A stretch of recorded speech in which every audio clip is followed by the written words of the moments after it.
يضلل فلا هادي له.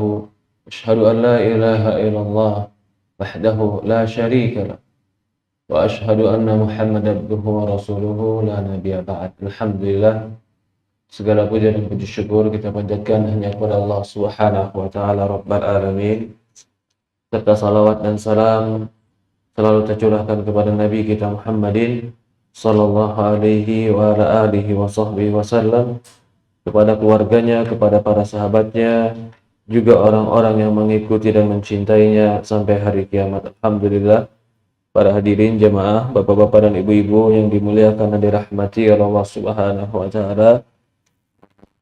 Hari ini Allah Subhanahu wa taala mudahkan kita bertemu kembali dalam pembahasan kita dari kitab Nawaqidul Islam, pembatal keislaman. Kita sudah masuk pembatal keislaman yang ke-8. Terakhir yang kita bahas adalah pembatal keislaman dengan mengolok-olok ajaran baginda Nabi kita Muhammad sallallahu alaihi wasallam. Orang-orang yang mengolok-olok ajaran Nabi Muhammad sallallahu alaihi wasallam, walaupun dia bercanda, maka tetap dikatakan berdosa, bahkan bisa jadi keluar dari Islam. Dalilnya Al-Quran, Qul abillahi wa ayatihi wa rasulihi kuntum tastahzi'un la ta'tadiru qad kafartum ba'da imanikum. Kata Allah Subhanahu wa taala, apakah terhadap Allah, ayat-ayat Allah dan Rasulullah kalian mengolok-olok dan bercanda? Jangan kalian mencari-cari alasan. Qad kafartum ba'da imanikum, kalian telah kufur setelah keimanan kalian. Hari ini kita akan lanjut pembahasan pembatal keislaman yang ke-7. As-sihru, sihir. Sihir itu bisa membatalkan keislaman. Ini masalah berkaitan dengan sihir. Berkata penulis, Nawaqidus sabi', pembatal yang ke-7. As-sihru minhu saraf wal ataf. Di antara bentuk sihir adalah saraf, memalingkan supaya orang bercerai, saling membenci. Wal ataf, ataf itu pelet supaya orang mencintai. Faman fa'alahu aradiya bih, barang siapa yang melakukannya atau ridho, dia nggak melakukan tapi dia suka kalau dilakukan itu, kafar bih, kafir, dia kafir. Dalilnya firman Allah Subhanahu wa taala surat Al-Baqarah ayat 102. Surat Al-Baqarah 102 ayatnya sebenarnya panjang, berkaitan tentang sihir. Allah mengatakan, wa ma yu'allimani min ahadin hatta yaqula innama nahnu fitnatun fala takfur. Tidaklah kedua malaikat itu mengajarkan kekufuran, hatta yaqula, sampai mengatakan innama nahnu fitnatun fala takfur. Sesungguhnya kami ini fitnah, jangan kalian kufur. Fitnah di sini artinya ujian. Malaikat mengingatkan pada mereka jangan berbuat kufur. Apa berbuat kufurnya? Sihir. Jadi sihir ini bentuk daripada kekufuran. Kita bahas apa yang dimaksud dengan sihir. Sihir secara bahasa sesuatu yang tersembunyi sebabnya atau sangat halus sebab. Itu secara bahasa. Maka sesuatu yang tersembunyi bisa dikatakan sihir. Diambil kalimat sahar. Maka itu orang ibadah sebelum datang waktunya subuh dan sebelum orang lain bangun namanya sahur. Karena ibadahnya tersembunyi di situ. Iya, jadi kalimat sahur dan sihir ada kaitannya secara bahasa. Walaupun secara kenyataan betul juga sihir itu paling mudah kena ketika di waktu pagi. Maka di dalam Quran kan disebutkan, Qul a'udzu birabbil falaq min syarri ma khalaq wa min syarri ghasikin idza waqab wa min syarri naffatsati fil 'uqad wa min syarri hasidin idza hasad. Qul a'udzu birabbil falaq min syarri ma khalaq. Di waktu falak, waktu pagi, min syarri ma khalaq, dari kejahatan makhluk ya. Ini sihir. Jadi kalau dilihat dari secara bahasa, apapun yang sebabnya tersembunyi dan kita nggak tahu, itu bisa dibilang sihir. Nggak tahu kita. Maka kalau permainan gitu apa? Permainan sulap kan itu seperti magic, itu sihir. Kalau dia tidak menggunakan jin, secara bahasa tetap dikatakan sihir karena sesuatu yang tersembunyi sebabnya. Secara istilah, apa yang dimaksud dengan sihir? Maka para ulama berselisih tentang definisi sihir ini dengan banyak perselisihan karena banyak bentuk aneka ragam sihir. Macam-macam sihir ini. Ada yang mengatakan sihir itu adalah ilmu ya, yang tidak mungkin diberikan batasan tertentu karena sangat banyak aneka ragamnya. Maka di sini disebutkan oleh para ulama di antara dua jenis atau dua definisi yang mungkin bisa mewakilkan makna sihir. Yang pertama adalah berkata Imam Syafi'i, as-sihru ismun jami'un li ma'ani mukhtalifah. Sampai Imam Syafi'i bilang, sihir itu adalah nama terhadap sesuatu yang aneka ragam banyak jenisnya. Jadi sangat banyak jenisnya sihir itu. Ini definisi daripada Imam Syafi'i. Adapun dari Imam Ibnu Qudamah, dia mengatakan azaim wa ruqa wal uqad tu'siru fil abdan wal qulub.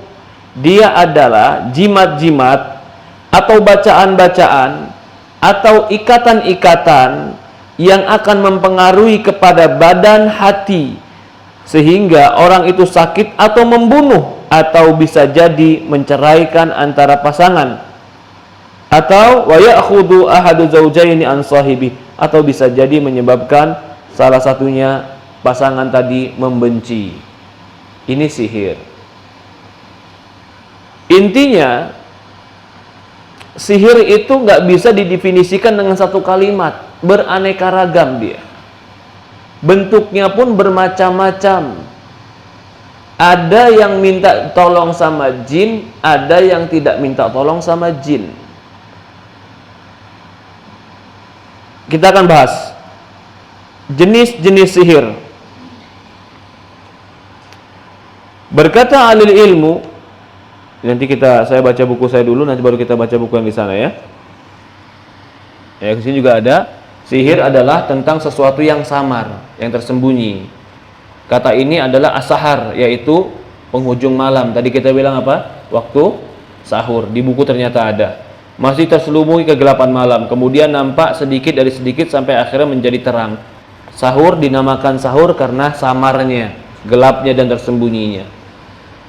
Menurut syariat, sihir ada dua macam, yaitu sihir yang hakiki dan sihir yang bersifat khayali.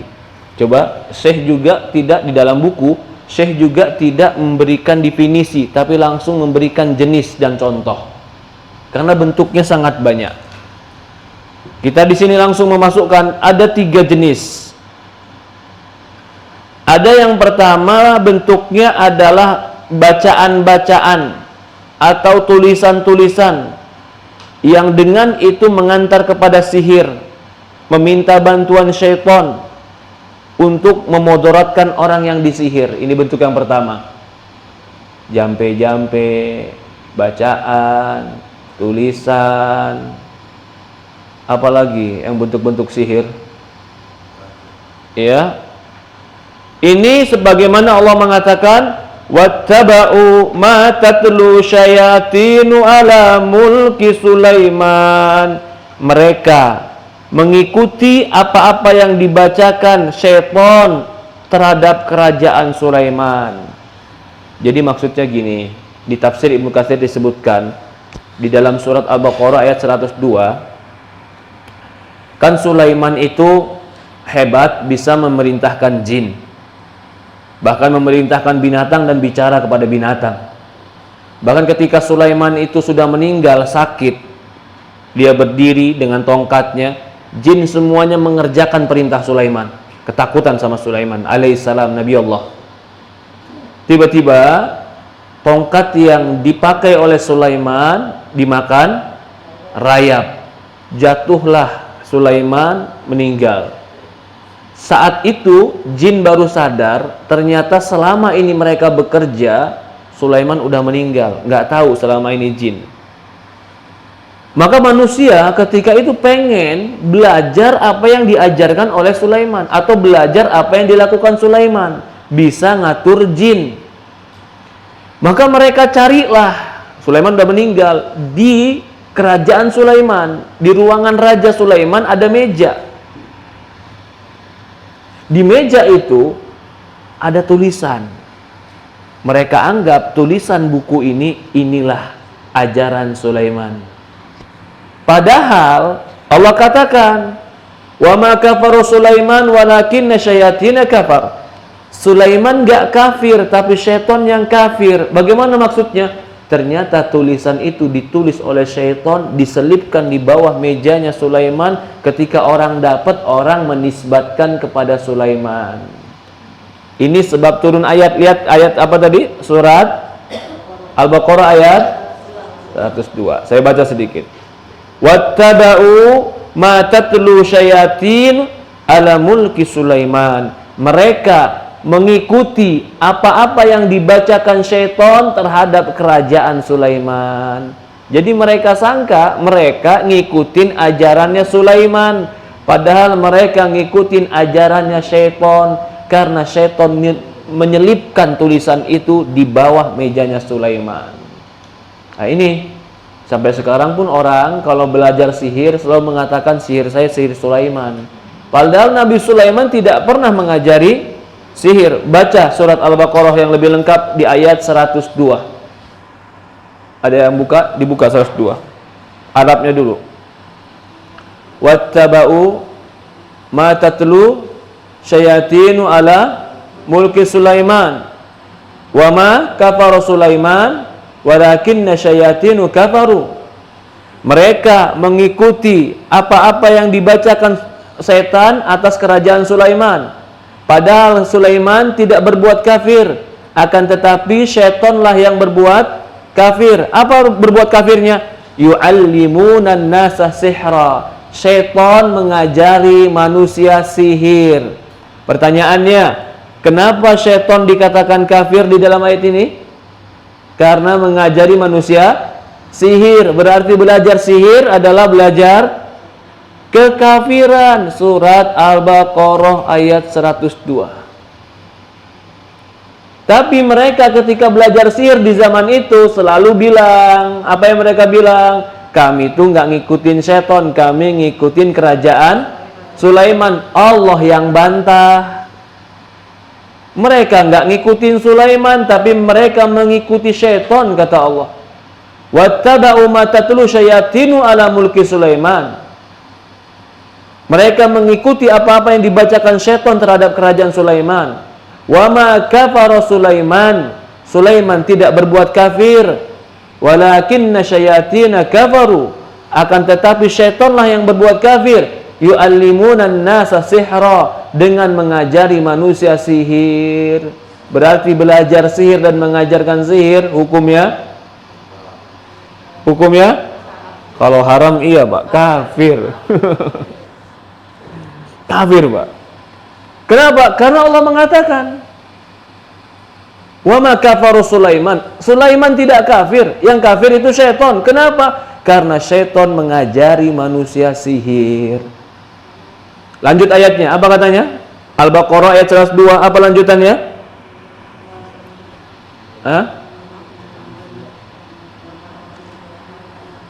wattaba'u ma tatlu syayatinu ala mulki Sulaiman wa ma kafara Sulaiman walakinna syayatina kafaru yu'allimuna an-nasihra wa ma unzila ala al-malakaini bi Babil Harut wa Marut wa ma yu'allimani min ahadin hatta yaqula innama nahnu fitnatun fala takfur.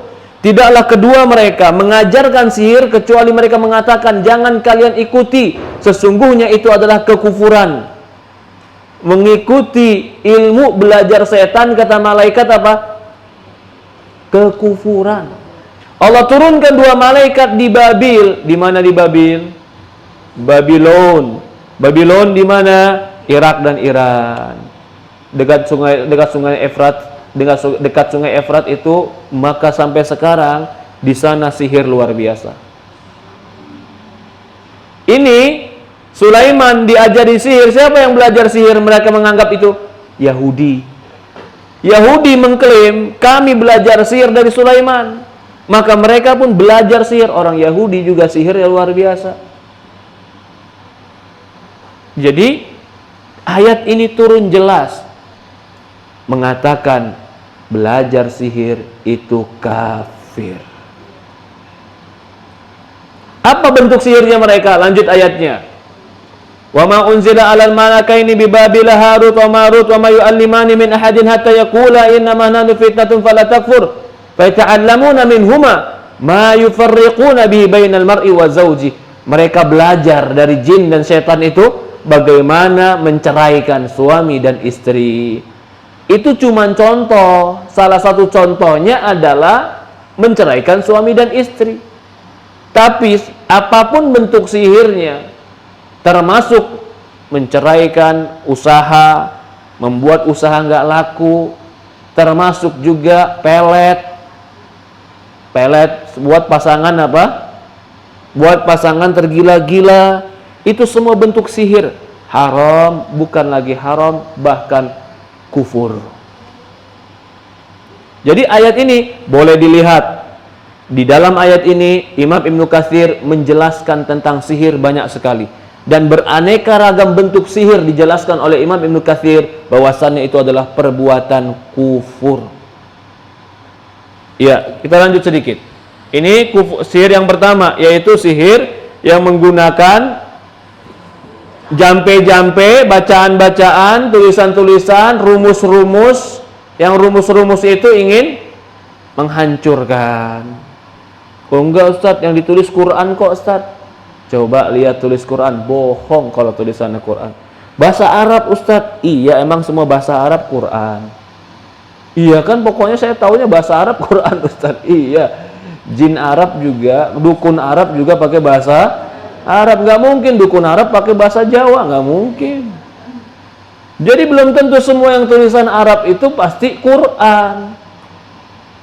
Kalau seandainya Quran, pasti mereka hinakan. Gimana bentuk penghinaannya? Maaf, mereka mensyaratkan kalau kamu mau manjur, tulislah Quran Bismillahirrahmanirrahim dengan darah haid. Seolah-olah kan, oh kan saya tulis Bismillah Ustadz. Iya, tapi yang kamu tulis Bismillah pakai darah haid, itu menghinakan atau memuji? Menghinakan. Maka semua bentuk sihir pasti ada ritual merendahkan Quran. Atau contoh lain, dia tulis pakai bahasa Arab, tintanya tinta biasa, Quran, tapi ayatnya digabung-gabung, dibolak-balik, diputar balik. Kita baca seolah-olah Quran padahal udah dirubah. Bismillahirrahmanirrahim, Alhamdulillahirabbil alamin, campur ayat kursi, nanti dicampur lagi. Potongan-potongan Quran memang, tapi mereka puzzle kan. Mereka masukkan masing-masing, lalu mereka bilang inilah Quran. Lah, Quran itu kalau dirubah satu huruf saja boleh tidak? Dirubah urutannya boleh tidak? Bagaimana kalau dia mau mempuzzlekan Quran dari ayat yang lain, surat yang lain, dipuzzlekan seolah-olah digabungkan lalu mengatakan ini Quran? Itu bukan Quran, itu merubah ayat Allah. Nah, kalau tulisannya langsung bukan Quran kan nanti Orang bisa tahu, tidak langsung mau belajar sihir, tapi kalau tulisannya Quran, jimatnya Quran, yang dituliskan seolah-olah bahasa Arab, orang akan mudah terpengaruh. Ini jenis yang pertama. Ya. Yang kedua,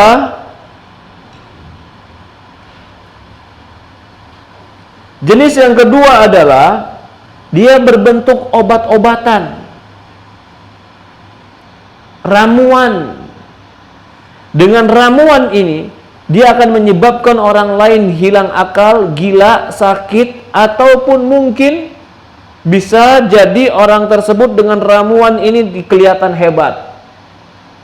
Ramuan, dia pakai ramuan apa gitu ya, bahan-bahan kimia, ditaruh di tangannya, dia tahu nih kelihatan sama orang nggak ada apa-apa, tapi digini-ginikan terus langsung keluar api.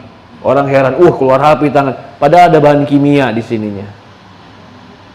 Itu sama. Kalau dulu zaman Ibnu Taimiyah, mereka gunakan seperti vaselin atau apa itu yang buat dilulur di badan semua. Ya seperti itulah ya.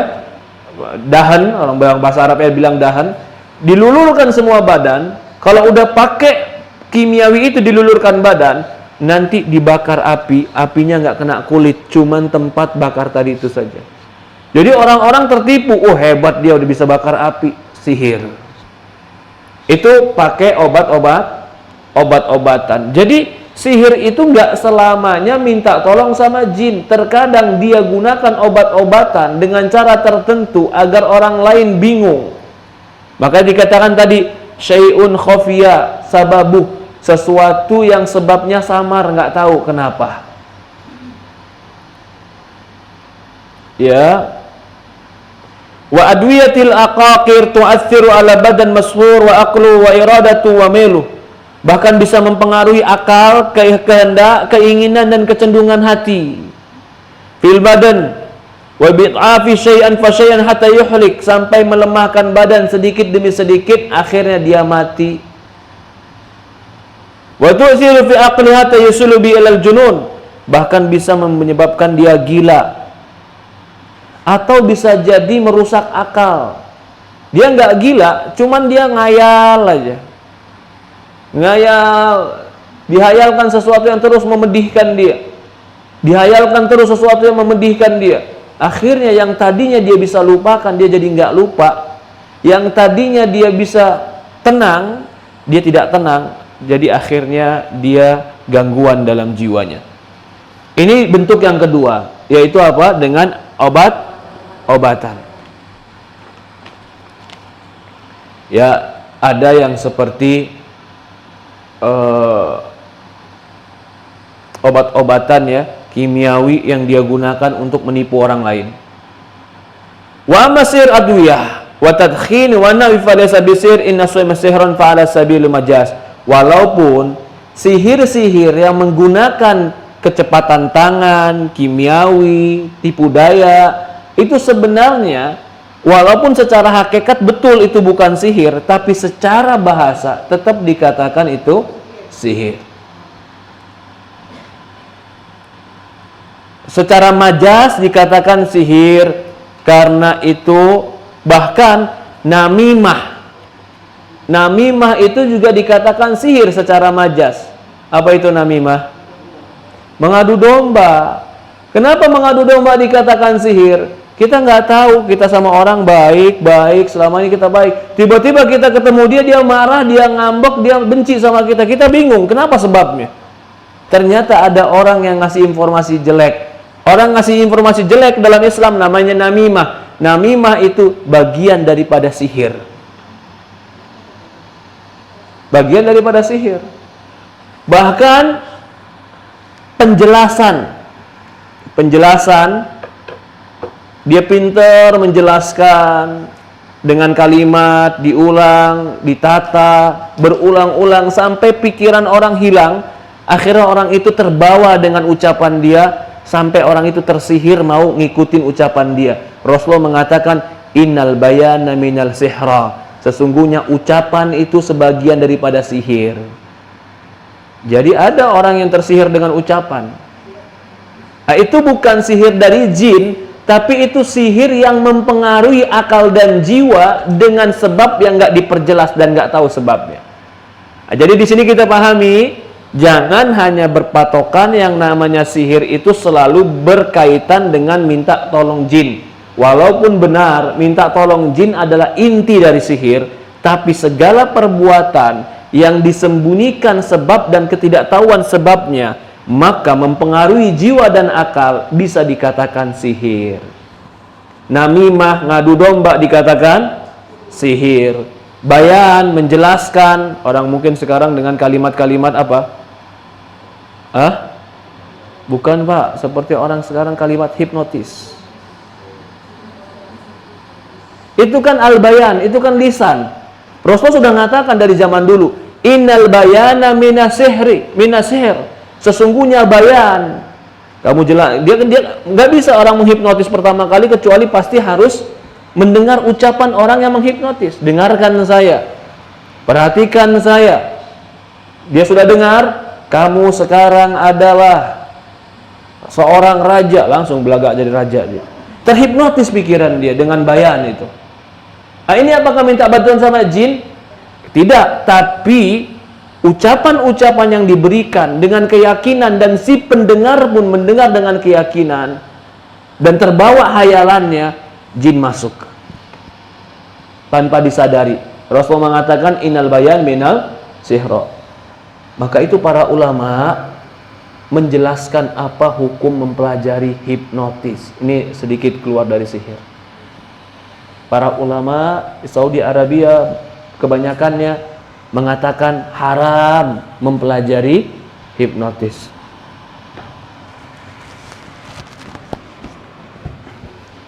Afwan, maaf ya. Ternyata semutan juga saya, Allahu Akbar. Oke, kembali lagi. Jadi kembali, jangan terpatok sihir itu hanya minta tolong dengan jin. Itu sihir yang terjelek. Tapi sihir bisa jadi merubah kenyataan dan bisa jadi hanya merubah hayalan. Bagaimana merubah kenyataan? Ya, tongkat jadi ular. Itu merubah kenyataan. Tapi kebanyakan sihir itu cuma merubah hayalan. Tongkat dia letakkan, orang lihat ular, padahal itu adalah tongkat. Suami yang datang, dia kira gondoruo, padahal cuma hayalan. Akhirnya bawaannya marah aja sama suaminya. Padahal suaminya nggak apa-ngapain, kok mukanya cemberut aja ya Ustaz ya? Nggak enak kalau ngeliat muka dia, setan bermasuk pada dia. Enggak, maka itu kata para ulama, apakah sihir bisa merubah kenyataan atau sihir itu cuma hayalan? Kebanyakan sihir cuma hayalan tapi mempengaruhi akal, jiwa dan hati. Mempengaruhi jiwa, akal dan hati. Kita lanjut lagi.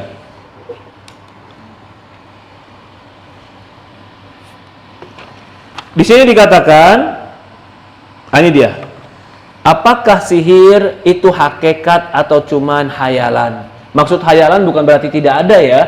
Maksudnya ada, tapi apakah berubah secara hakikat tongkat menjadi kayu, atau tongkat itu adalah tongkat cuman kelihatannya ular?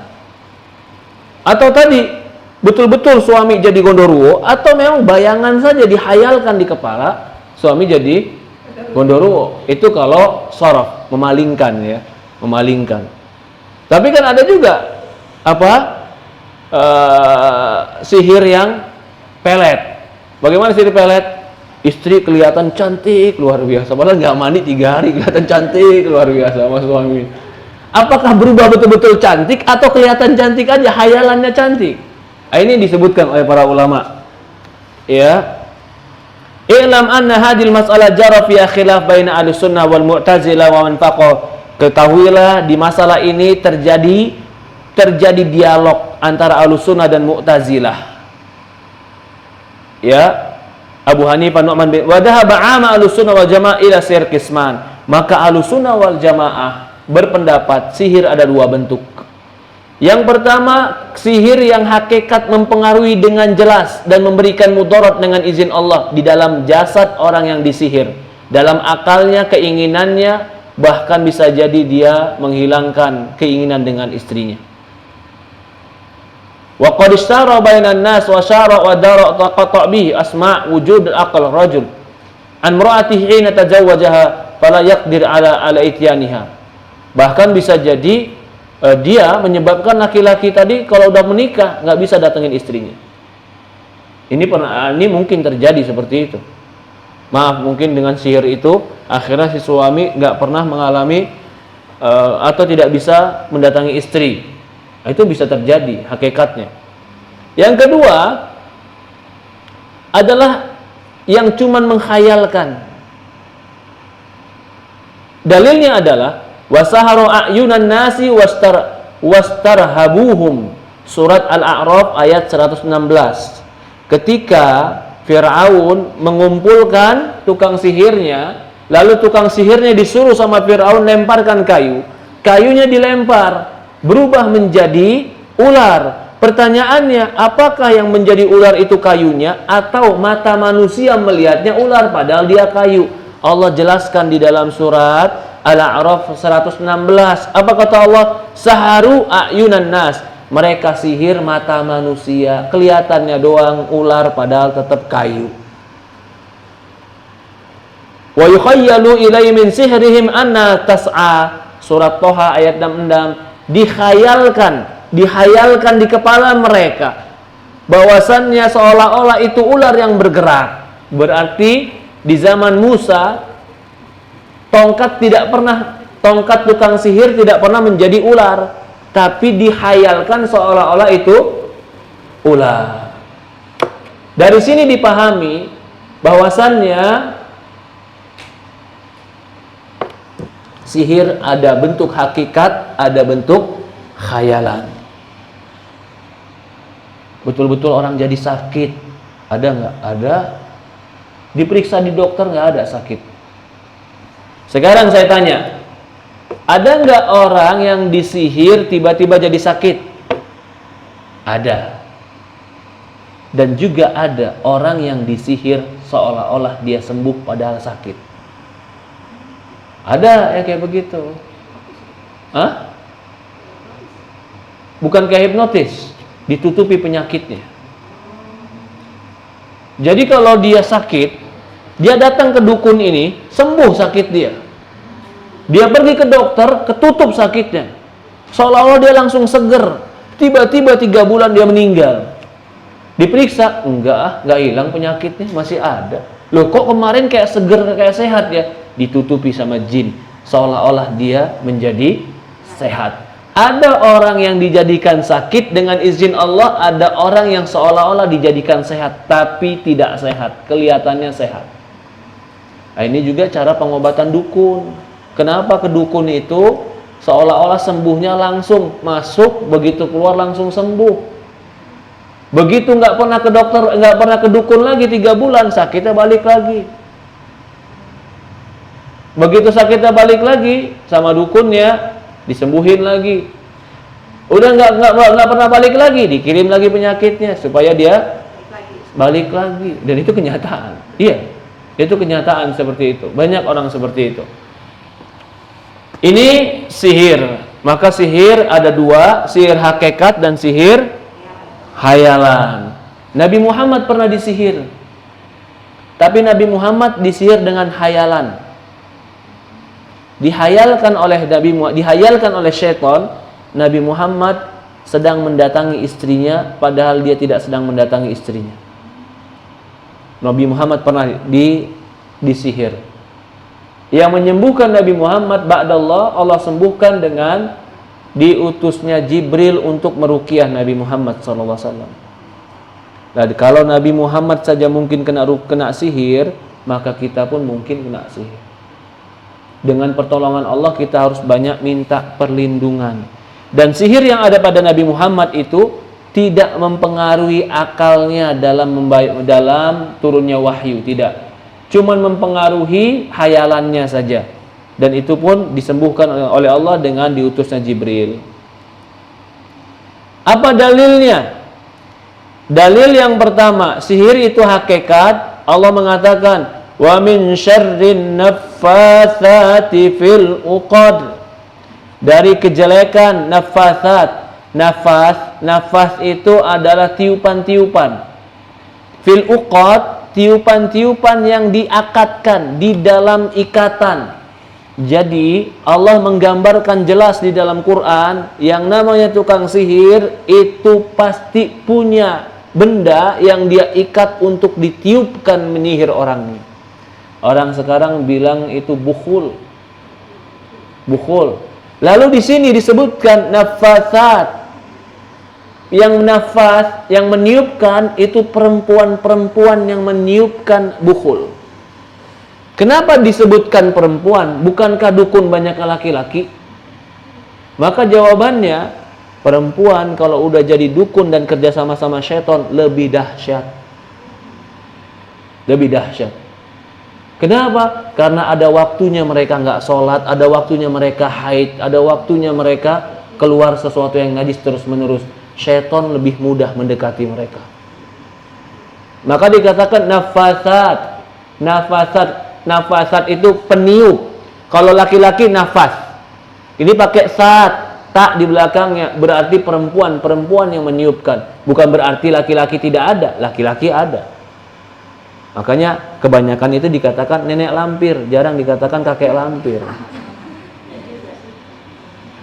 Karena memang kalau perempuan udah bermain sihir itu lebih dahsyat. Dikaitkan. Bahkan penyihirnya Rasulullah SAW itu adalah katanya sebagiannya berguru dengan wanita-wanita Yahudi yang menyihir Rasulullah SAW. Lanjut lagi. Dalil yang kedua, bahwasannya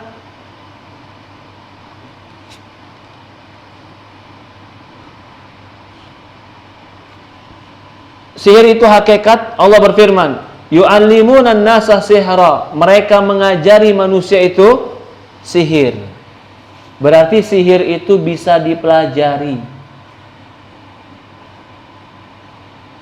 Bahkan Allah menggambarkan bisa sihir dipelajari. Ya, sampai orang barat aja bikin film apa?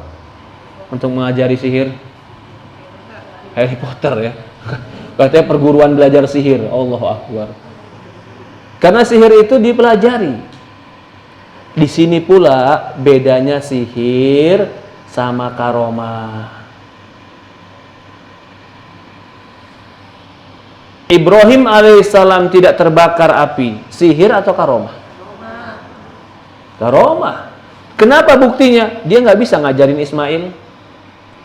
Lalu yang kedua, kalau kejadian kedua kali, belum tentu dia nggak kebakar. Bisa jadi yang kedua dia kebakar. Maka kalau karomah itu datang dengan pertolongan Allah, itu karomah. Kalau sihir itu salah satu tandanya bisa dipelajari. Ustadz, saya kebal bacok. Kamu kebal bacok dipelajari atau tiba-tiba pertolongan Allah? Ya saya pelajari supaya Allah tolong saya, Ustaz. Enggak. Kamu kebal bacok minta tolong sama jin. Enggak, saya pakai baca salawatan. Walau baca salawatan, saya berani lihat amalan kamu pasti ada yang menyelisih hadis, ada yang menyelisih Quran, barulah setan baru benar mau tolong kamu. Kalau betul-betul amalannya soleh, enggak mungkin setan mau tolong. Apa contohnya? Oh, kayak kalau saya contoh ya, saya tuh dipasangin susuk sama kiai, Ustadz. Iya. Berarti kan yang ditempelin sama saya jin baik, Ustadz. Iya. Kalau kamu anggap jin baik, sebenarnya jin mah nggak ada yang baik. Sama aja kalau kamu udah pakai susuk, namanya sihir. Apa syaratnya? Syaratnya ini dan itu. Saya nggak boleh ini, nggak boleh itu, nggak boleh makan sate, nggak boleh lewat di bawah jemuran, kata dia. Berarti kamu melakukan yang halal dan yang haram bukan karena Allah. Berarti kamu punya syariat sendiri. Syariat sendiri ini bertentangan nggak dengan Al-Quran? Bertentangan nggak dengan hadis? Pasti mereka punya ritual yang di situ halal dan haramnya bertentangan dengan hadis. Mereka pasti akan ada yang haram, yang mereka larang, mutlak, nggak boleh. Begitu. Ya. Dalil yang ketiga, ya'allimuna wa yata'allamuna minhuma. Mereka mempelajari dari setan-setan itu Ma yufarriquna bihi bainal mar'i wa zawji. Bagaimana caranya memisahkan, menceraikan suami istri. Kalau zaman dulu orang menceraikan suami istri pakai pelet. Kalau zaman sekarang pakai pakai medsos, udah gampang. Bisa hancur keluarga gara-gara itu. Pakai namimah. Namimah apa? Berita bohong. Pakai cerita. Ini si istri padahal sama suaminya sayang dia. Hidupnya nggak ada masalah sama suaminya. Ada ya masalah-masalah manusiawi, masalah kecil dia dengan suaminya. Tapi ketika dia berteman dengan temannya, temannya bilang, kamu sabar ya sama suami kayak begitu. Saya kalau suami gitu nggak sabar. Ini karena ucapan dia nih merubah pikiran dan hati orang. Merubah pikiran dan hati orang yang tadi dia patuh, tunduk sama suaminya gara-gara dengar ucapan ini. Ketemu suaminya nggak patuh lagi. Kenapa? Karena kata teman saya kesabaran. Jadi saya nggak usah terlalu sabar sama kamu. Katanya subhanallah. Itu nggak boleh begitu. Itu merubah. Kita tidak boleh yufarriquna, memisahkan orang. Jadi kalau memang dia betul-betul ada masalah, hukum asalnya disatukan, bukan dipisahkan, dicari solusi. Ke zaman dulu orang memisahkan suami istri dengan sihir. Ya zaman sekarang juga ada mungkin orang memisahkan suami istri dengan sihir. Tapi kebalikannya pun ada, menyatukan suami istri dengan pelet, sihir. Si istri memelet suami. Ada nggak yang kayak begitu? Ada. Ya. Sampai si istrinya melakukan kejahatan apapun, si suami kayak ketutup matanya. Nas'alullah salam wal afiyah. Ya Rabb. Ma rawahu Syaikhan. Yang keempat diriwayatkan dari Aisyah, dari Bukhari Muslim, dari Aisyah radhiyallahu anha berkata, Rasulullah SAW disihir oleh seorang laki-laki dari Bani Zuraik yang namanya Labid bin A'sam. Karena Rasulullah yakhayyalu ilai annahu kana ayafalu syai' ma fa'ala syai'. Sampai Rasulullah merasakan seolah-olah dia telah melakukan sesuatu padahal dia tidak melakukan sesuatu. Dalam hadis yang lain, ja'a bil hadis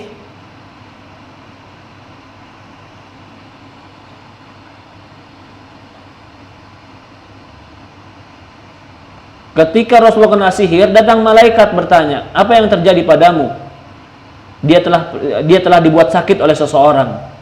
Qala matbub, yaitu disihir. Berarti sihir itu betul-betul kenyataan menyebabkan seorang itu menjadi sakit. Ini dalil-dalil sihir itu adalah kenyataan hakikat. Adapun dalil dari sihir itu adalah khayalan, tadi kita udah bahas. Qala alqu falamma laqaw sahara a'yunan nas, tadi kita bahas. Di antara bentuk sihir yang berupa khayalan adalah sihirnya dukun-dukun Fir'aun. Adapun Musa ketika melemparkan kayunya dan kayunya menjadi ular dan memakan tongkat-tongkat orang-orang tukang sihir tadi, itu bukan sihir punya Musa, mukjizat dari Allah. Musa juga nggak tahu. Musa nggak tahu apakah tongkat dia jadi apa. Musa nggak tahu. Yang jelas Musa cuma tahu kata Allah, ya Musa lemparkan tongkatmu. Kan mereka lemparkan tongkat dulu. Mereka lempari tongkat-tongkat mereka. Musa ketika itu nggak tahu apa-apa, cuman Musa yakin Allah akan tolong dia. Sampai akhirnya Allah berkata kepada Musa, ya Musa lemparkan tongkatmu. Musa cuma melempar, dan dia juga nggak ngerti apakah ini akan jadi ular atau tidak. Ternyata tongkat Musa jadi ular. Jadi Musa itu bukan karena sihir, tapi karena mukjizat dan pertolongan Allah Subhanahu wa ta'ala. Maka dari ini tukang sihirnya Fir'aun ketika itu langsung sujud karena kagum dengan Musa alaihissalam. Ya.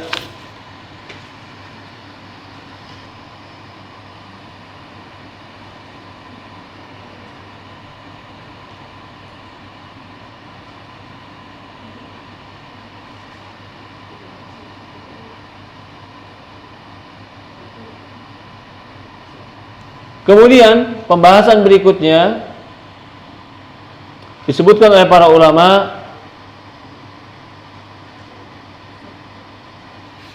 tentang masih berkaitan tentang sihir adalah apakah tukang sihir itu mampu merubah benda sebagaimana merubah manusia menjadi keledai atau sebaliknya?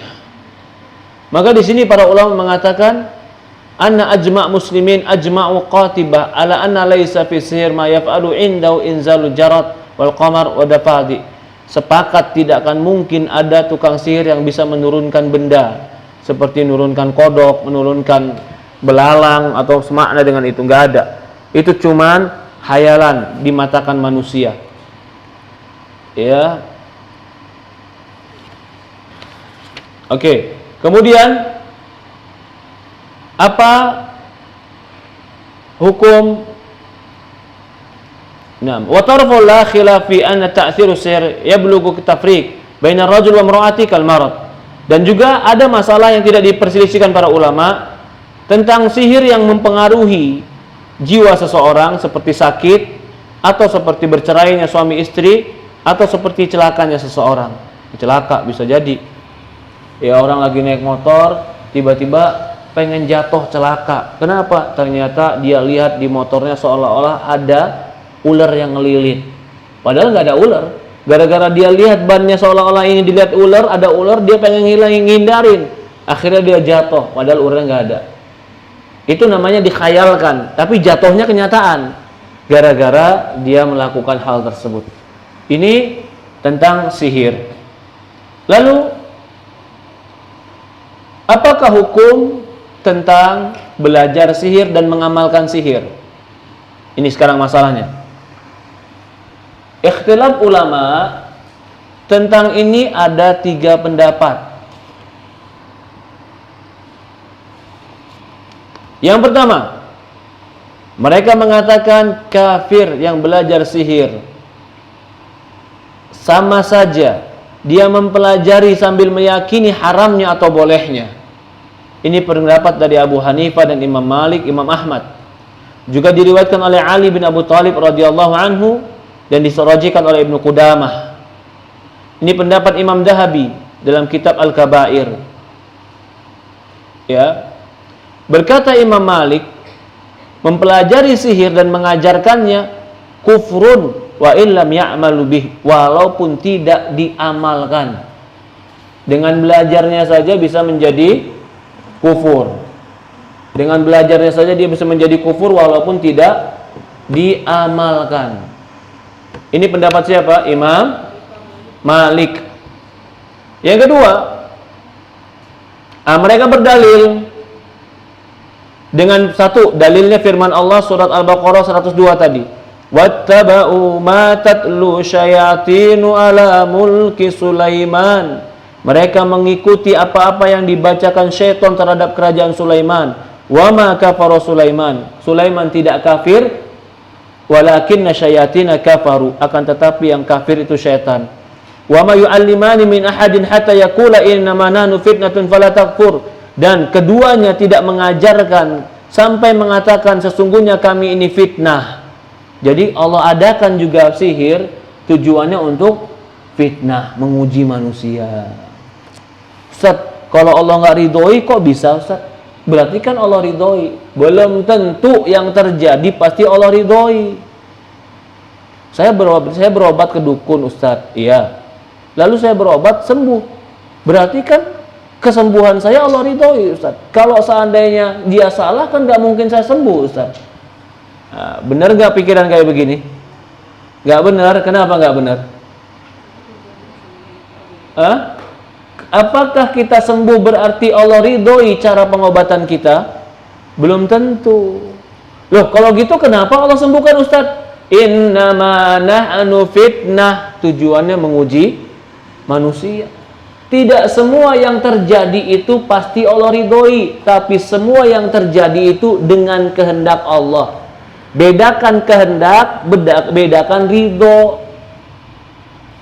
Semua yang terjadi pasti dengan kehendak dan izin Allah, tapi belum tentu Allah ridhoi. Contoh, iblis ada tidak? Keberadaan iblis Allah kehendaki tidak? Allah kehendaki karena dia ada, tapi Allah ridho nggak sama iblis? Tidak, dia ada tapi nggak Allah ridhoi. Khamar, minuman keras, ada tidak? Ada. Siapa yang menciptakan? Allah. Ada, tapi belum tentu Allah ridho. Allah ciptakan, tapi Allah bilang jangan diminum. Berarti belum tentu sesuatu yang ada pasti Allah ridhoi, tapi semua yang ada pasti Allah kehendaki. Itu begitu juga sihir, begitu juga berobat dengan dukun. Bisa jadi sembuh, tapi menguji manusia. Apakah dia beriman kepada Allah atau beriman kepada selain Allah?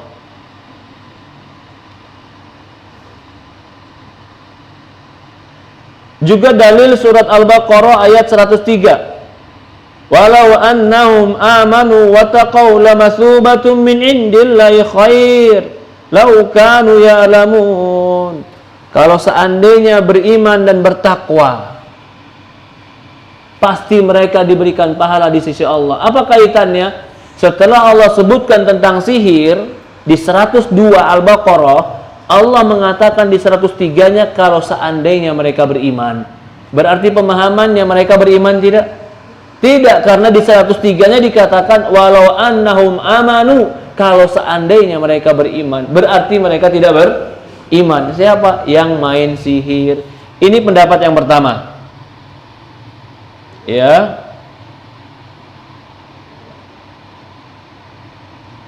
bahwasannya sihir itu adalah kufur. Masih banyak di sini dalil-dalil yang menunjukkan sihir itu adalah kekufuran. Di antaranya surat Thaha ayat 69. La yuflihu sahiru haitsu ata. Ini baca. Ya, ayat sihir dicatat.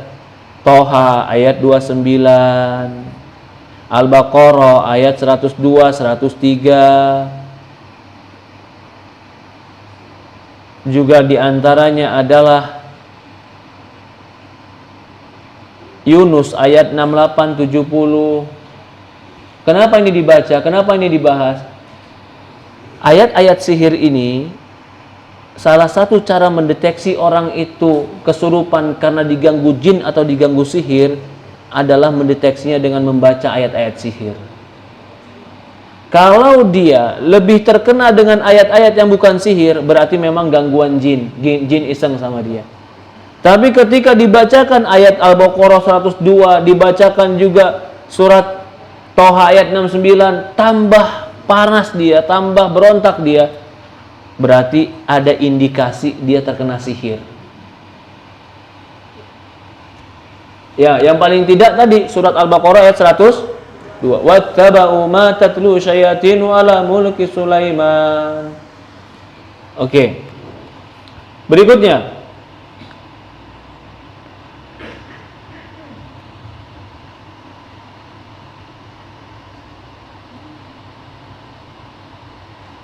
Kebanyakan ulama berpendapat bahwasannya tukang sihir itu kafir, wajib dibunuh. Karena Allah mengatakan la yuflihu sahir haitsu ata. Tidak akan beruntung sahir dimanapun mereka berada. Ini kebanyakan ulama berpendapat seperti itu. Pendapat yang kedua, apa hukum belajar sihir dan mengajarkannya? Pendapat yang kedua, ini pendapat dari Imam Ahmad. Dia menganggap tidak kufur dengan sihirnya.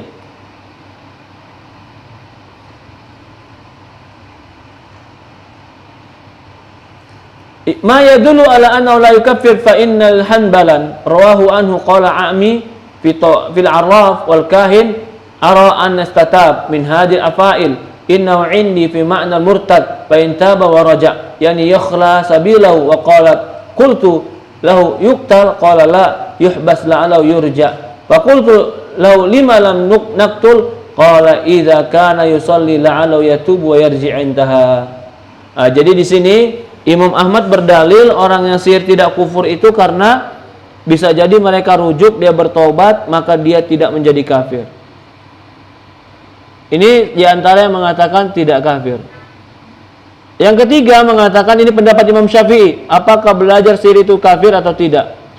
Imam Syafi'i berpendapat, dan kebanyakan dari pengikut Syafi'i juga ini dikuatkan oleh Iraqi dan Maliki, Al-Hafidz Hakimi dalam kitab yang A'lamus Sunnah Mansurah, juga dari para ulama yang lain, bahwasannya mereka mengatakan sahir ingkana sihru min, ini kalau sihirnya dengan bantuan jin dan syaitan, maka dia telah kafir.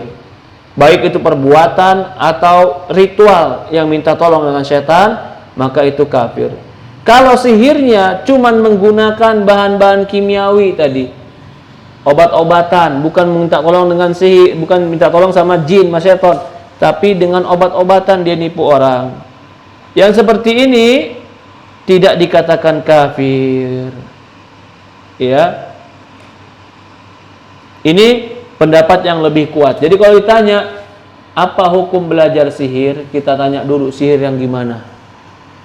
Kalau sihirnya kecepatan tangan, pakai alat-alat dan benda-benda tertentu, pakai bahan-bahan kimiawi tapi ngebohongin orang, apa hukum sihir di situ? Hah? Haram, nggak boleh. Tetap tidak boleh. Kafir tidak? Ya tidak kafir, tapi haram.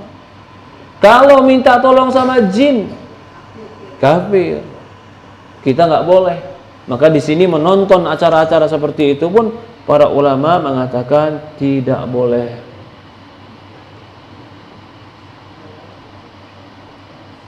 Ya. Kemudian masalah berikutnya, maka di sini dari tiga pendapat ini, pendapat yang paling benar berkaitan dengan sihir adalah pendapat yang ketiga.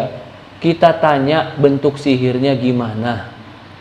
Kalau bentuk sihirnya itu ada minta tolong sama jin, ada pengorbanan sama jin, ada sesajen buat jin, ada juga menyembelih ayam atau air, atau menyembelih ayam atau menyembelih kambing, diserahkan kepada jin, maka ini hukumnya kafir. Tapi kalau sihirnya cuma obat-obatan, dia gunakan obat-obatan, dia sihir orang pakai obat sehingga orang jadi gila akalnya, ini haram. Tidak sampai kafir, tapi ini haram. Ya, ini pendapat yang lebih benar tentang masalah sihir. Kemudian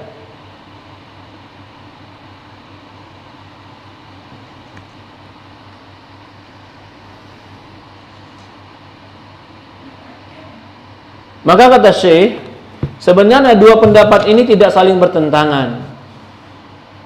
Ya. Karena dua pendapat itu atau pendapat-pendapat tadi sebenarnya saling menguatkan.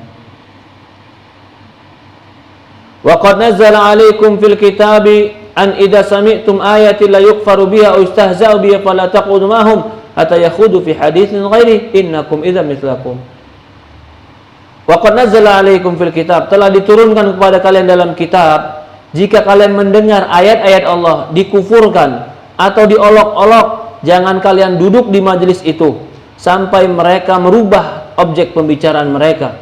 Innakum idzal lamithluhum. Kalau kau tidak rubah tempat dudukmu, maka kalau begitu kamu sama seperti mereka. Ayat ini jelas bahwasannya kita tidak boleh bersama-sama orang yang mengolok-olok ayat Quran, mempermainkan ayat Quran, termasuk menjadikan sihir-sihir seolah sebagai ayat-ayat Allah. Kalau kita lakukan ini, maka kita sama seperti mereka yang menjadikan Quran tempat bermain.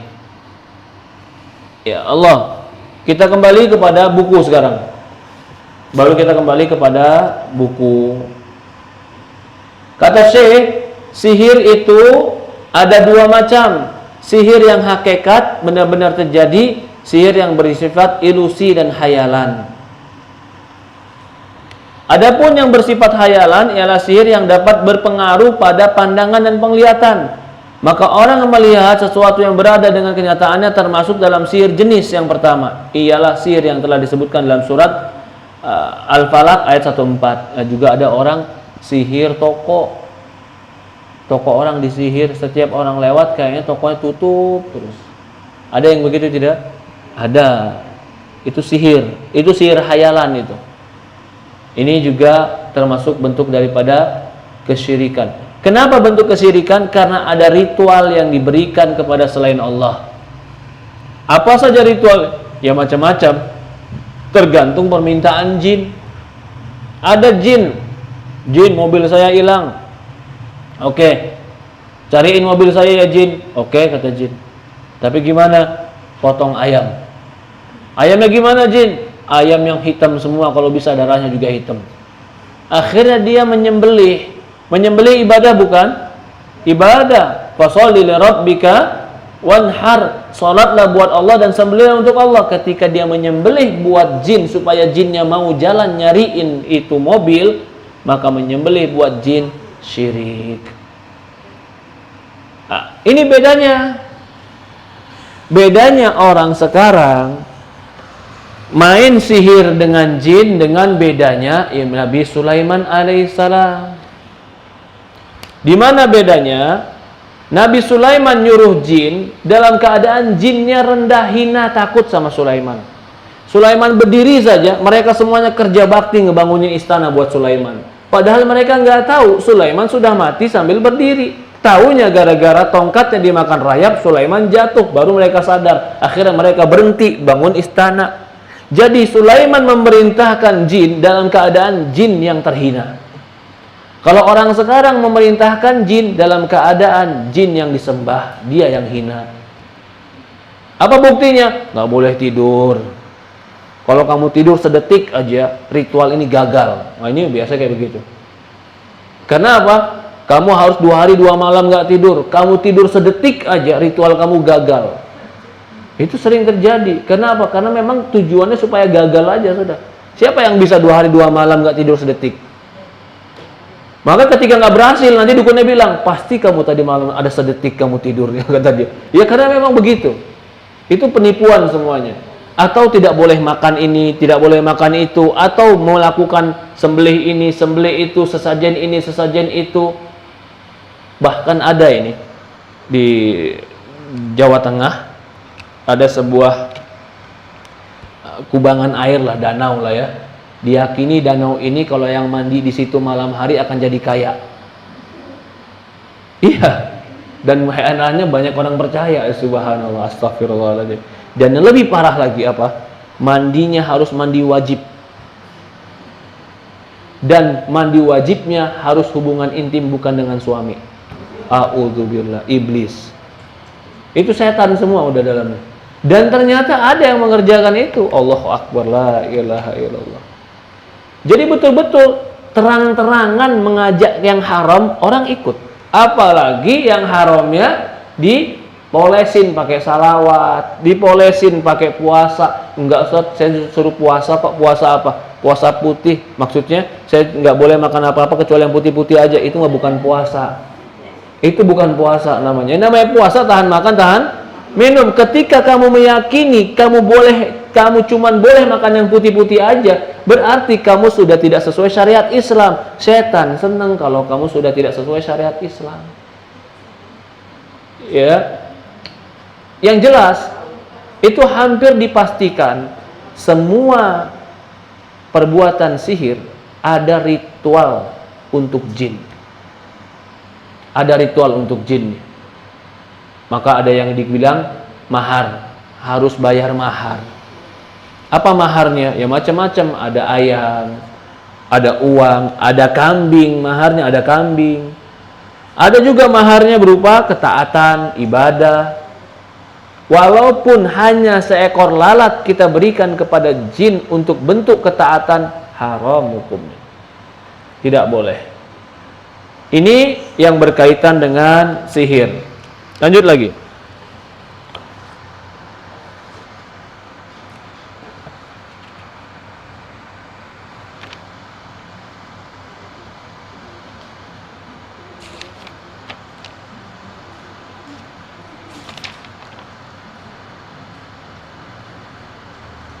Di zamannya Fir'aun, di zaman itu orang yang terhebat adalah orang yang dianggap bisa sihir. Maka dari ini Allah Subhanahu wa taala membantah sihir orang zaman Firaun. Ya, di sini Syekh juga menyebutkan beberapa hal kenapa kufur, sudah kita sebutkan tadi, di antaranya surat Al-Baqarah ayat 102. Ya. Bagaimana hukumnya tukang sihir? Hukum tukang sihir, ini kedapatan nih. Kedapatan dia dukun tukang sihir, bukti-buktinya banyak. Dia ini dukun tukang sihir. Bagaimana dalam Islam? Dalam Islam, hukum tukang sihir dikatakan oleh sebagian para ulama, haddus sahir darbuhu bisayf. Hukuman bagi tukang sihir dipenggal kepalanya dengan pedang, dimatikan, dibunuh. Karena dia merusak kaum muslimin dan merusak tentang akidah kaum muslimin. Dia ini orang yang menyihir dan tukang sihir. Berikutnya, bagaimana cara kita terhindar dari sihir? Yang pertama tentu tawakal kepada Allah. Gantungkan hati penuh kepada Allah. Kalau kita terus kecemasan, ketakutan, kebimbangan, nanti ada yang sihir saya, akhirnya hidup was-was. Hidup was-was. Ketemu rambut sedikit 2 rumah, nih rambut siapa ya? Jangan-jangan ada sih. Belum apa-apa udah bilang begitu. Hidup was-was akhirnya. Tawakal sama Allah. Insya Allah, kalau Allah tidak izinkan, saya tidak akan mungkin bisa mati. Kalau Allah tidak izinkan, tidak akan mungkin saya sakit. Tawakal kepada Allah. Yang kedua, apa itu? Sering zikir pagi sore. Zikir pagi sore itu benteng. Yang ketiga, mau tidur, baca Al-Falaq, An-Nas dan Kulhu, ditiupkan ke seluruh badan 3 kali. Itu pun salah satu cara menghilangkan sihir. Yang berikutnya, hindari di rumah kita segala sesuatu yang bisa menyebabkan malaikat nggak masuk. Anjing, jangan biarin anjing masuk ke rumah. Nggak apa-apa Ustaz, anjing masuk, saya suka sama anjing. Kamu milih anjing atau milih malaikat? Iya. Kalau dia bilang milih anjing, ya Allah, malaikat nggak masuk gara-gara dia milih anjing. Iya. Yang kedua, seperti gambar-gambar patung-patung. Nah ini nih, hati-hati nih. Keramik-keramik, patung-patung, itu tempat-tempat jin itu di situ. Ya. Atau benda-benda pusaka. Nah, ini jangan. Orang-orang tua banyak nih, saya beberapa kali ketemu orang yang diruqyah sakit, padahal dia ngaji Quran, padahal dia penghafal Quran, sakit. Ketika ditanya, kenapa kamu sakit? Nggak tahu saya Ustaz. Coba tanya sama orang tuamu, punya benda-benda pusaka nggak? Ditelepon orang tuanya, iya saya punya benda pusaka. Bendanya apa? Bendanya keris, bendanya bakar. Begitu dibakar, anaknya sembuh. Ya, karena dia mengganggu. Walaupun orang tua dulu pernah berjanji dengan jin akan bersama, diikat dengan jin dengan bersama, dengan selama barang ini sama saya, jin harus terus sama saya. Itu perjanjian dengan jin. Tapi biasanya anak keikutnya begini. Itu yang dikatakan jin nasab. Nasab yang ngikutin dia terus. Ini berkaitan dengan sihir. Kalau sihir minta tolong sama jin dan ritual-ritual mengagungkan jin, maka sihirnya kufur. Kalau sihirnya pakai obat-obatan, kecepatan tangan, pakai taktik, ini tidak kufur tapi terlarang. Ngobatin, dia sebarin orang begini pakai bubuk, sebarin orang pakai bubuk. Akhirnya orang dengan menghirup bubuk itu otaknya agak berubah, gila. Bisa jadi seperti itu. Ada ramuan-ramuannya, ya kan? Nah, ini nggak pakai jin tapi pakai obat, haram hukum, nggak boleh seperti itu. Ini berkaitan dengan sihir. Sihir dalam Islam adalah kekufuran. Rasulullah tidak pernah menggunakan sihir. Ilmu kebal, ilmu makan kaca, ilmu makan beling, ilmu makan api, itu bukan dari Islam. Itu termasuk ilmu sihir. Termasuk ilmu sihir. Nggak boleh kita mempelajari itu. Yang lucunya sekarang malah sebagian orang di pondok pesantren menganggap itu bagian daripada ajaran Islam. Bahkan mereka mengambil pelajaran-pelajaran sihir itu dari buku sihir yang berbahasa Arab. Ada buku sihir berbahasa Arab untuk mempelajari sihir, ada. Lah, itu dipelajari di pondok pesantren. Ini kan kesalahan yang fatal. Harusnya dibasmi di pondok pesantren, malah diajari di pondok pesantren. Selalu berargumen ini adalah karomah. Lah, yang namanya karomah itu datang dengan pemberian Allah, bukan dipelajari. Allahu alam. Ya, mungkin ini yang kita bahas. Ada pertanyaan, tafadhol, dipersilahkan. Ada pertanyaan sebelumnya? Silakan Ibu.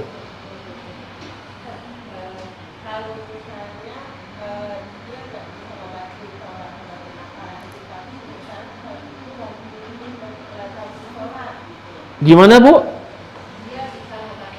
Oke.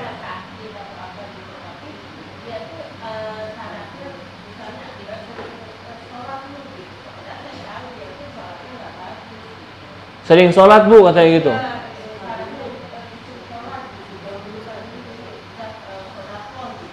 Oke. Jadi begini, berobat sama orang, lalu dia menganjurkan kita untuk sering sholat dan sedekah. Sholat dan sedekah itu bisa menyembuhkan, betul. Tapi belum tentu yang sedikit betul semuanya jadi betul. Karena mereka pasti akan mencampurkan antara yang batil dengan yang hak. Bagaimana sikap kita, Ustadz? Kita itu harus bersikap objektif. Artinya, kita mengakui adanya sebab akibat antara sembuh dan sakit. Islam mengakui nggak adanya obat? Mengakui. Bahkan Rasul mengatakan, tadawu, berobatlah kalian. Tapi pengobatan yang diakui Islam itu dua cara. Satu, dibuktikan secara penelitian sebab dan akibat yang jelas. Penelitian yang jelas, maka boleh menjadi obat kalau sudah dibuktikan secara ilmiah dan dibuktikan secara penelitian. Ada korelasi sebab akibat antara penyakit dan obat, maka boleh menjadi obat. Atau kedua, dia dijadikan obat, belum ada penelitian atau tidak ada penelitian, tapi ada dalil Quran dan hadis yang mengatakan dia obat. Boleh kita berobat walaupun tidak ada penelitiannya. Tapi kita yakin kalau yang seperti ini, walaupun diteliti, pasti akan ada sebabnya. Quran jadi obat, dibacakan. Oh mana? Secara ilmu pengetahuan nggak ada, terserah. Yang penting secara dalil, syifa'un lima fis sudur. Quran itu obat yang ada di hati. Pertanyaannya seperti Ibu bilang tadi, saya ada orang yang berobat sama dia sembuh, nganjurinnya sholat, padahal dia sendiri nggak sholat. Pertanyaan saya, nganjurin ngobatinnya gimana? Iya, pertanyaannya adalah bagaimana metode pengobatan dia? Itu yang pertanyaannya. Kalau metode pengobatan dia secara ilmiah ada hubungannya, kita boleh berobat sama dia. Kalau metode pengobatan dia ternyata tidak ada secara ilmiah, bahkan tidak pernah dibuktikan secara ilmiah, lalu dia nganjurin kita untuk sholat, kita bilang ya sholatnya benar, ya sedekahnya benar, pengobatannya belum tentu benar. Seperti itu. Contoh dulu ada orang yang memindahkan penyakit ke hewan. Itu nggak benar, nggak boleh. Itu bagian daripada sihir. Karena tidak ada yang bisa memindahkan penyakit kecuali Allah Subhanahu wa taala. Lalu dia bilang, enggak, saya bisa memindahkan karena dengan izin Allah. Tidak, itu permainan. Itu nggak boleh. Jadi, kalau kita mau berobat ke siapapun, jadikan dua hal tadi patokan. Ada nggak ini penelitiannya secara kedokteran bisa menyembuhkan?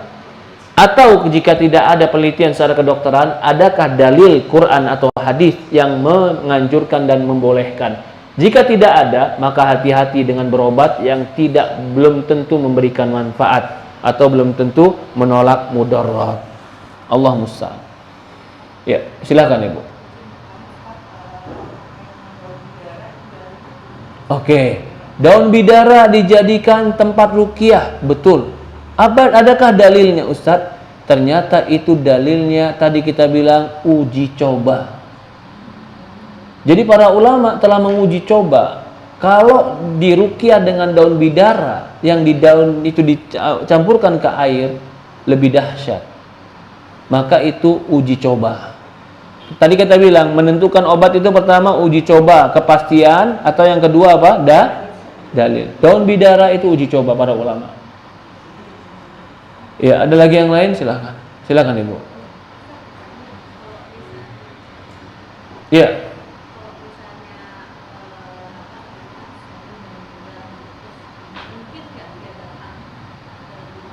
Kalau dia apa? Orang meninggal, tiba-tiba mungkin nggak dia datang ke rumah? Oke, pertanyaannya bagus. Mungkinkah orang meninggal datang ke rumah? Jawabannya nggak mungkin. Hah? Iya, kalau dia bisa datang ke rumah, nanti dia nggak mau balik lagi kuburan. Akhirnya balik ke kasur aja, nggak mau balik kuburan, kasur aja di rumah dia bilang. Jadi nggak akan ada yang sudah meninggal itu bisa lari dari penjagaan malaikat. Tapi saat dia datang ke rumah mirip persis plek nutup pintu, jin udah.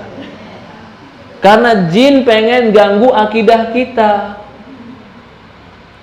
Akhirnya kalau kita udah yakinin, enggak, saya yakin yang pulang dia.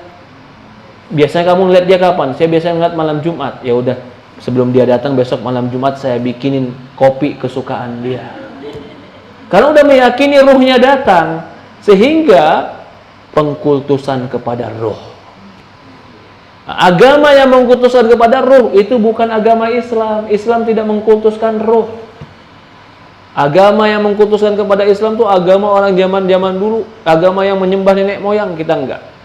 Maka enggak ada ruh gentayangan, enggak ada. Enggak ada ruh udah meninggal bisa ganggu orang, enggak ada.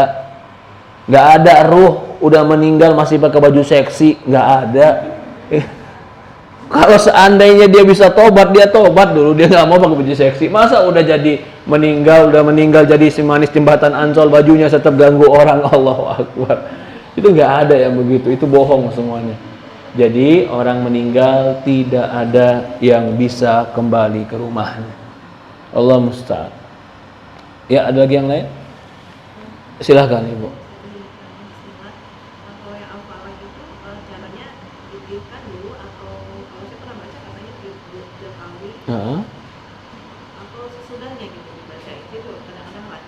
Iya. Memang kalau di dalam hadis dikatakan dia meniup 3 kali. Dia meniupkan di tangannya dan dia membaca Al-Falaq, Anas. Di dalam hadis memang seolah-olah mengatakan dia tiupkan dulu. Gitu. Walaupun ada sebagian mengatakan ya nggak apa-apa baca habis itu ditiupkan. Baru diusapkan ke seluruh badan. Ya. Ini kalau kita bisa melakukan, kalau kita nggak bisa melakukan, boleh orang lain melakukannya untuk kita. Sebagaimana Aisyah melakukan untuk Rasulullah Sallallahu Alaihi Wasallam. Allah musta'an.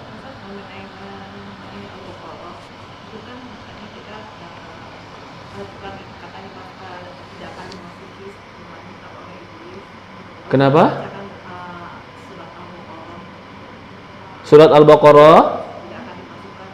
Kalau rumah yang dibacakan surat Al-Baqarah tidak akan dimasuki oleh syaitan. Bisa.